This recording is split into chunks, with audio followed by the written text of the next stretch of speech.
नमस्कार दोस्तों, द ए के एजुकेशन में आपका स्वागत है। हम प्रिपरेशन कर रहे थे RRB nursing officer MCQ series के बारे में डिस्कशन कर रहे थे। चलो ऑल द बेस्ट, शुरुआत करते हैं। हमारा पहला एमसीक्यू है दोस्तों, which is the nosocomial infection. ठीक, इनमें से नोजोकोमियल इन्फेक्शन कौन सा है? Infection from an animal source, infection from mosquito bytes, या फिर इन्फेक्शन एक्वायर्ड फ्रॉम होम, या infection acquired from the hospital. तो नोजोकॉम जो नोज से होता है, तो वो होता है हमारा हॉस्पिटल से। Nosocomial infection hospital acquired infection भी कहा जाता है। तो हमारा सही आंसर है D, infection acquired from the hospital. दूसरा एमसीक्यू है दोस्तों, which instrument is use to examine the rectum. जो रेक्टम को एग्जामाइन करते हैं, तो उस कौन सा इंस्ट्रूमेंट यूज करते हैं? ऑक्टोस्कोप, ऑप्थेल्मोस्कोप, एंडोस्कोप या प्रोक्टोस्कोप। तो इसमें सही आंसर है दोस्तों प्रोक्टोस्कोप। जो प्रोक्टोस्कोप होता है वो रेक्टम को एग्जामाइन करने के लिए होता है। एंडोस्कोप ने यहाँ जो प्रोक्टोस्कोप होता है वो कुछ इस टाइप का होता है, जो 5 सेंटीमीटर से 10 सेंटीमीटर का आता है। साइज डिफरेंट साइज के भी होते हैं प्रोक्टोस्कोप, जो रेक्टम को एग्जामिन करने के लिए होता है। अगला एमसीक्यू दोस्तों, what is the temperature use for autoclave. Autoclave के लिए कौन सा कितना टेम्परेचर होना जरूरी है? तो 101 सेल्सियस, या फिर 121 डिग्री सेल्सियस, 130 डिग्री सेल्सियस, या फिर 125 डिग्री सेल्सियस। तो कौन सा कितना टेम्परेचर ऑटोक्लेव के लिए चाहिए? तो हमारा सही आंसर है दोस्तों बी, 121 डिग्री सेल्सियस। ऑटोक्लेव क्या है? तो ऑटोक्लेव एक स्टरिलाइजेशन मेथड है, इंस्ट्रूमेंट को स्टरिलाइजेशन करने के, जो हाई प्रेशर स्टीम का यूज करके हम स्टरिलाइज करते हैं। और this idea of autoclave was given by Denis Papin ने दिया था। कब दिया था? तो 1679 में। शायद ये नहीं पूछा जाता, लेकिन किसने दिया था? तो डेनिस पेपिन की आइडिया थी ऑटोक्लेव स्टरिलाइजेशन की, जो 121 डिग्री सेल्सियस पर ऑटोक्लेव किया जाते हैं इंस्ट्रूमेंट। ठीक है। What nutrient deficiency cause goitre. Goitre किसकी डेफिशिएंसी होता है? ये कई बार एग्जाम में पूछा गया है, फिर भी कई बच्चे एग्जाम में गलत लिख देते हैं। तो इसका ऑप्शन देख लेते हैं, आयोडीन, प्रोटीन, कैल्शियम या फिर कार्बोहाइड्रेट। कई बच्चे कैल्शियम लिख कर आ जाते हैं, लेकिन इसका सही आंसर है आयोडीन। तभी तो हम आयोडीन युक्त जो नमक होता है वो यूज करते हैं। आयोडीन की जो रिक्वायरमेंट है, वो हमारे बॉडी को रिक्वायरमेंट यूज मेंटेन रहे, उसके लिए हम आयोडीन युक्त जो नमक होता है उसका इस्तेमाल करते हैं। तो सही आंसर है आयोडीन। गोइटर क्या है? तो जो swelling neck resulting from the enlarge thyroid gland. जो थायराइड ग्लैंड है वो एनलार्ज हो जाती है और स्वेलिंग आ जाता है नेक में, तो उसको कहते हैं गोइटर। आयोडीन डेफिशिएंसी की उसकी वजह से होता है। कब होती है? तो प्रेगनेंसी के दौरान होता है। आयोडीन डेफिशिएंसी की वजह से गोइटर होता है। प्यूबर्टी में ये होता है। और इसकी डेली रिक्वायरमेंट क्या है? तो 140 से 150 माइक्रोग्राम की डेली रिक्वायरमेंट होती है आयोडीन की। ठीक है। एक हेल्दी अडल्ट में आयोडीन की इनटेक कितनी होनी चाहिए पर डे? तो 140 माइक्रोग्राम से 150 माइक्रोग्राम तक होनी चाहिए। Which structure act as a wire of a telephone in the body. तो कौन सा स्ट्रक्चर होता है जो वायर, जो टेलीफोन का वायर होता है उसकी तरह से एक्ट करता है? मसल्स, नर्व्स, आर्टरीज या वेन्स। तो दोस्तों यही सही आंसर है बी, हमारा वेन नर्व। जो नर्वस सिस्टम है, जो टेलीफोनिक वायर्स की तरह वर्क करता है। फॉर एग्जाम्पल, आपको हाथ में कुछ हो रहा है, किसी ने बाइट किया है, तो आपको सीधा दिमाग में पता चलता है। तो वो सारे न्यूरॉन जुड़ जुड़ के आपको एक टेलीफोनिक वायर जैसा होता है, जो आपको हाथ में जो कट लगा है या बाइट हुआ है उसका मैसेज सीधा ब्रेन को देता है। तो ये नर्व्स नर्व्स करते हैं। मसल्स जो होते हैं वो क्या करते हैं? एक सपोर्ट सिस्टम है जो वर्किंग करने के लिए आर्टरीज और वेन आपको पता होगा, ये एक वेसल से ब्लड को ट्रांसफर होने में ये आर्टरी क्या करती है, तो जो हार्ट से बॉडी में जाता है ब्लड बॉडी के पार्ट्स में, और बॉडी के पार्ट्स में से जो वेन होता है वो हार्ट्स में वापस लाता है। ये दोनों का काम है। ठीक है। जो नर्व्स होती है वो like a telephonic wire which carry information in the brain and spinal cord और ब्रेन से वो एक इंफॉर्मेशन लाता है। ठीक है, हमने बात कर ली है। What are the immediate side effect of the electroconvulsive therapy? जो ECT देते हैं दोस्तों, उसका साइड इफेक्ट कौन सा है? तो temporary memory loss, conduct confusion, या फिर fracture and dislocated bone, myocardial infraction and cardiac arrest, या फिर permanent memory loss and brain damage.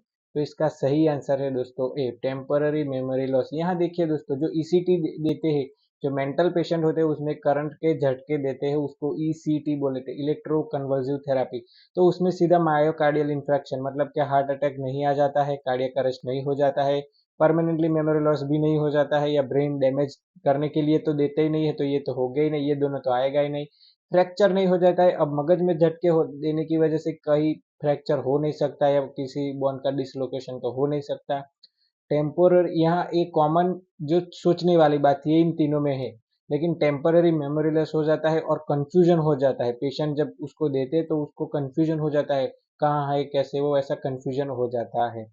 और जो ECT था, EC वो 1938 में यूगो और यूगो सर्लेटी एंड बिनी, इन दोनों ने कंडक्ट किया था।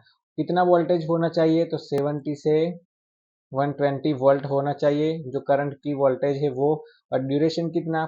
0.7 से 1.5 सेकंड। यहाँ देखिए दोस्तों, सेकंड है, कई एक बच्चे ने तो मिनट कर दिया था, तो काफी दिक्कत हो जाती है यहाँ, क्योंकि वो एक झटका देते हैं करंट का, वो सेकंड के अंदर देते हैं। 0.7 या होता है, या फिर उससे इतने ड्यूरेशन में झटका देना होता है।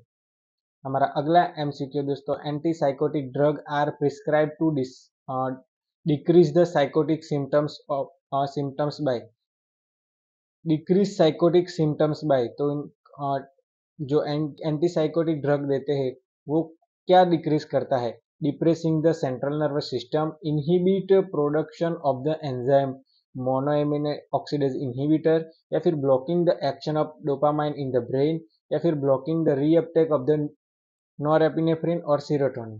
तो यहाँ एंटीसाइकोटिक जो ड्रग होता है वो ब्लॉकिंग द डोपामाइन, जो डोपामाइन लेवल बढ़ जाता है उसको ब्लॉक करता है, उसके एक्शन को ब्लॉक करता है ब्रेन में। ठीक है। जो डोपामाइन होता है वो बड़ा स्टिमुलेटिंग हार्मोन है हमारा, एक ऐसा हार्मोन है जिसके बारे में पूरा एक वीडियो बन सकता है बहुत बड़ा, तो उसके बारे में हम पूरा चर्च जो हो वो पूरा एक वीडियो बनाने वाले हैं मेंटल हेल्थ नर्सिंग में, तब हम उसकी बात पूरी करने वाले हैं। तो अभी तक वीडियो को लाइक नहीं किया तो लाइक कर दीजिए और चैनल को सब्सक्राइब जरूर कर देना दोस्तों, आपके सपोर्ट की हमें जरूरत है। Which AV block is also refer to as a Mobitz 2? AV block होता है जो हम कार्डियक कार्डियक में आता है, तो वो refer to as a mobius to इनमें से कौन सा किसको कहा? कंप्लीट हार्ट ब्लॉक हो जाए उसको कहा जाता है, सेकंड डिग्री एवी ब्लॉक को, थर्ड डिग्री एवी ब्लॉक को, या फर्स्ट डिग्री एवी ब्लॉक को? तो इसका सही आंसर है दोस्तों सेकंड डिग्री एवी ब्लॉक को। अब ये सेकंड डिग्री एवी ब्लॉक क्या है? तो उसमें मोबिस जो 2 होता है, दो नाम दिए गए एवी ब्लॉक में भी, सेकंड डिग्री मोबिस 1 मोबिस 2। तो मोबिस जो 1 होता है, 1 टाइप 1 का, उसमें क्या होता है? Progressive PR interval prolongation. जो PR इंटरवल होता है, आपने हार्ट की ऐसी रिदम देखी होगी दोस्तों, तो वो जो रिदम होती है उसमें जो PV इंटरवल आता है, PV इंटरवल प्रोलोंग हो जाता है, तो मोबिस 1 कहा जाता है। और सेकंड डिग्री में ही मोबिस 2 आता है, जो अभी हमने MCQ में देखा। तो सडन कंडक्ट फेलर, जब सडन कंडक्ट फेलर हो जाता है तब ये आता है मोबिस 2। ठीक है, इसके बारे में हम आगे चर्चा करने वाले हैं। Osmotic pressure and acid base balance of body fluids are maintain bye.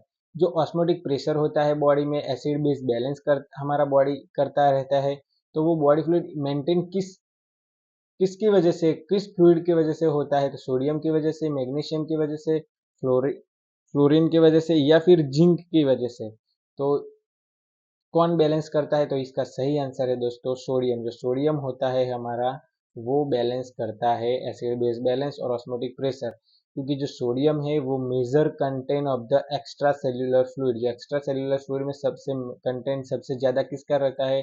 Sodium का होता है। It is a responsible 1/2 of the osmotic pressure gradient and exist between the interior cell अंदर सराउंडिंग एनवायरमेंट, जो सेल के अंदर और बाहर surrounding environment है सेल का, जो प्रेशर वो क्रिएट होता है, ऑस्मोटिक प्रेशर होता है, वो मेंटेन कौन करता है? सोडियम करता है।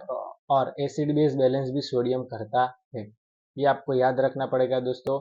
और जब सोडियम की मात्रा एक्सिस हो जाए, जब बढ़ जाता है, तो क्या होता है? हाइपरटेंशन हो सकता है। तभी तो कहते हैं कि जो बीपी बढ़ जाता है, हाइपरटेंशन हो जाता है, तो आप नमक ज़्यादा नहीं खा सकते। नमक के जो खाने में ज़्यादा नमक खाते हैं उनको बीपी होने की संभावना होती है, वो इसके वजह से ही होती है। Facial palsy is also known as, ये दोस्तों बार बार एग्जामिनर पता नहीं क्यों पूछ लेते फेशियल पाल्सी। ये जो हमारा दूसरा पेपर है इसमें भी ये आंसर क्वेश्चन होता ही है। ऑब्स पाल्सी, क्लुम्पलक्स पाल्सी, या फिर बेल्स पाल्सी, या फिर ब्रेकियल्स पाल्सी, सबको पता है बेल्स पाल्सी। फेशियल आए फेस की बारे में बात करें तो बेल्स पाल्सी सीधा आता है। ठीक है, तो बेल्स पाल्सी क्या है ये आपको पता है। उसका दूसरा नाम भी है idiopathic facial palsy. Facial palsy idiopathic facial palsy उसका दूसरा नाम है।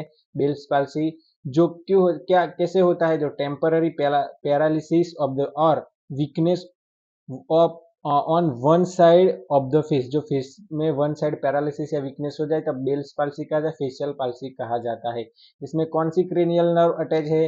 तो 7 नंबर की जो नर्व है क्रेनियल नर्व वो अटैच रहती है, उसके प्रॉब्लम की वजह से भी ये फेशियल पाल्सी बेल्स पाल्सी होता है। तो दोस्तों यहाँ तक रखते हैं। अभी तक वीडियो को लाइक नहीं किया तो लाइक कर दीजिए, आपके सपोर्ट की हमें जरूरत है। वीडियो को शेयर कीजिए, चैनल को सब्सक्राइब कीजिए। हमारा अगला वीडियो देखने के लिए यहाँ क्लिक कीजिए, सारे वीडियो देखने के लिए यहाँ क्लिक कीजिए। Thank you.